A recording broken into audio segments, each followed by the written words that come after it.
This is the English Literature Web YouTube channel. I am Professor L.B.Gayakawad is discussing today the topic stages of speeches.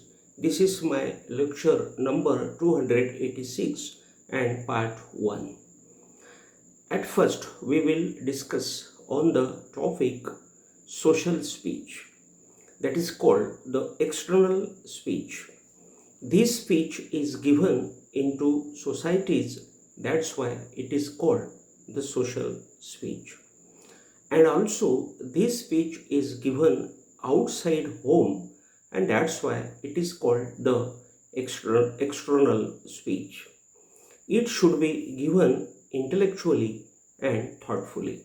Remember, this speech always should be given by the speaker very cleverly, very intellectually and thoughtfully, because this lecture is given in the societies. It means that it is there in front of the public, and that's why this speech should be very much intellectual, very clever and full of thoughts.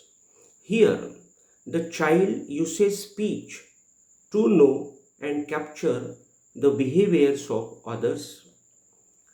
Here again, the child avails the speech to talk out simple thoughts and emotions can be said as crying, shouting and laughter.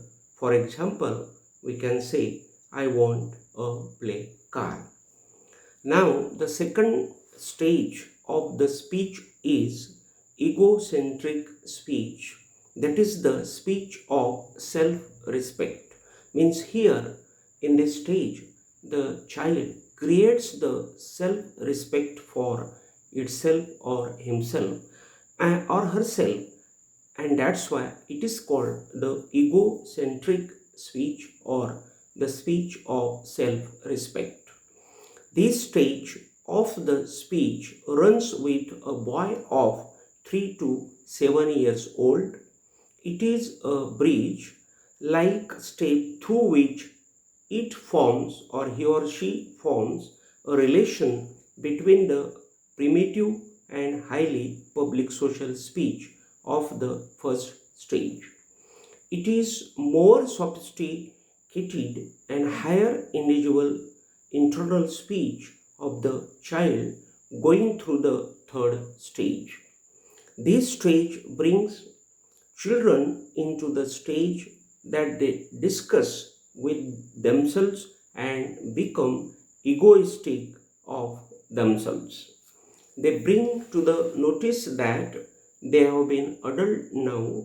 They always go through the trend of guiding to others. They want to establish that they can do and behave truly. They expect that we should speak about them, that their behavior is very right. Now, the next stage of the speech is inner speech. So remember, the inner speech, it means that the child speaks internally. It or he or she never talks outwardly. They talk in their minds, in their soul. That is called the inner speech. This is the last stage, that is called the inner stage of the child. Here there is no voice of the boys. This stage is used by the boys, that is the children who are older and adult. Here the children direct their thinking and behavior to others. The children are entered here into the higher mental functions of the speech. The children are able here to understand the logical memory inherent, that is original thinking or originality which is there by God. It means the inherent relationship and inner symptoms. It means that this is the stage which is here very beautiful stage, or I will say it is very much important, significant stage through which when the children go, they are able to understand the logical memory. Means they are now adult and they can understand the logical thinking which is there in the language. Then inherent qualities, that is called the original qualities, the original relationship they can understand, and also the inner symptoms which are there in front of them. So here today we have finished the topic stages of speeches, lecture number 286. Again we will be in front of each other in a new topic. Till then, thank you very much.